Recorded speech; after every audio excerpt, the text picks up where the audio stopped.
Our final award of the evening, and this very special recipient was the first woman to have her own daily radio show on BBC Radio 2, which she presented continuously for 13 years. She was one of the first female broadcasters to host her own chat show with the highly successful Sunday Sunday. She won many prestigious awards during her 30-year career, including TV Personality of the Year. The best dressed female. She is a patron of a number of charities and dedicates much of her time to all causes. She supports everybody and everybody loves her. Ladies and gentlemen, please, it's Gloria Hunniford.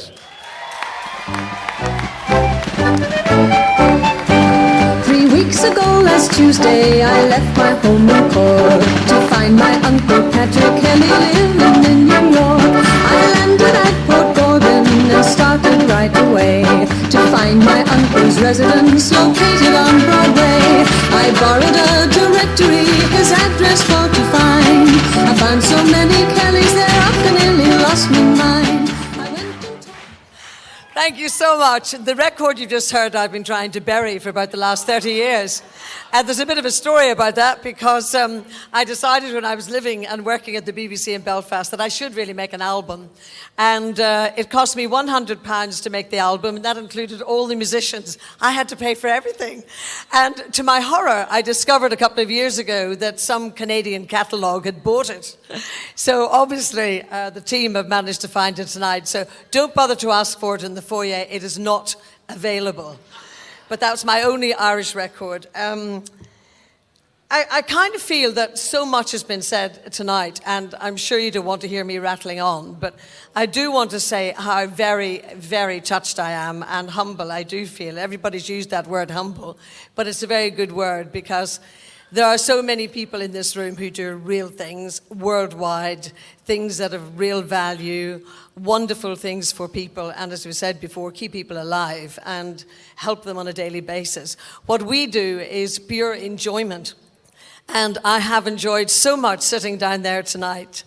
In a way, watching my life go by, because I want to confirm that I am Frank Carson's love child. I want you to know that. And £100 seems to crop up a bit tonight, because if it costs me £100 to make my album, including the arrangements and the musicians, I used to do with a stopwatch as a production assistant in Ulster Television behind the scenes, long before I was ever up front, as it were. And Frank Carson used to do a program called Come On In. And Frank's money has gone up a lot. The entire budget for that program was £100 because I used to do the contract every week. But the best thing about Frank was that he had a pub up the Falls Road and we could go there on a Sunday when everything else was shut. So we had a great time behind closed doors there. And of course, it's just great. Jimmy, of course, mentioned that he did his first radio program in Northern Ireland and in Belfast. And that was great. He even brought the welly boots. And Brendan as well. I think maybe up north I did one of Brendan's first broadcasts as well. But it's just been great to watch everybody go through. And there are those who say that awards don't matter. Let me tell you something. Those people are the people who never get awards, because they do matter. They are very special. And I treasure this a lot, and I want to thank, first of all of you. There's been a lot of thanks on stage tonight, but really, if you didn't come and support this event and support the Variety Club, where would we all be? So thank you very much for everything you've given tonight. Thank you. The Variety Club, as you know, is the most wonderful organisation, and this radio station does a fantastic job. So my thanks go to the listeners of the station, the people who voted, and of course to the children who will benefit from the money raised tonight through the Variety Club. And Keith was speaking very passionately there about his children, his child, and ultimately the children that he's been able to help. As Frank very kindly mentioned earlier on, my lovely Karen, whom Frank knew very well, of course, and she was very much part of that whole time in Ireland.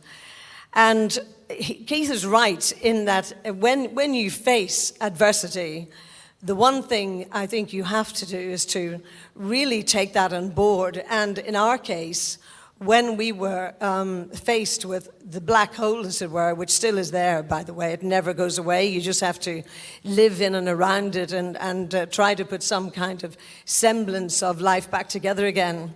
But what we have done, which is to set up a foundation in Karen's name, it means that just as Keith has been able to be constructive in what he's achieved, I feel that against that adversity, against that black hole, that we've been able to take Karen's spirit forward and to keep that spirit alive. Somebody said to me in a letter once, an Irish person actually, said, remember that Karen's soul is bigger than death, and death is never the end. And so we feel that through the foundation, and we also work with the Variety Club in that there's an award in Karen's name, which goes to new talent. So it's all linked up, it's all family. But at least we feel that we carry her forward. And when we were in Australia, she used to talk a lot about going back to Ireland and just being there. So she's here. Thank you very much.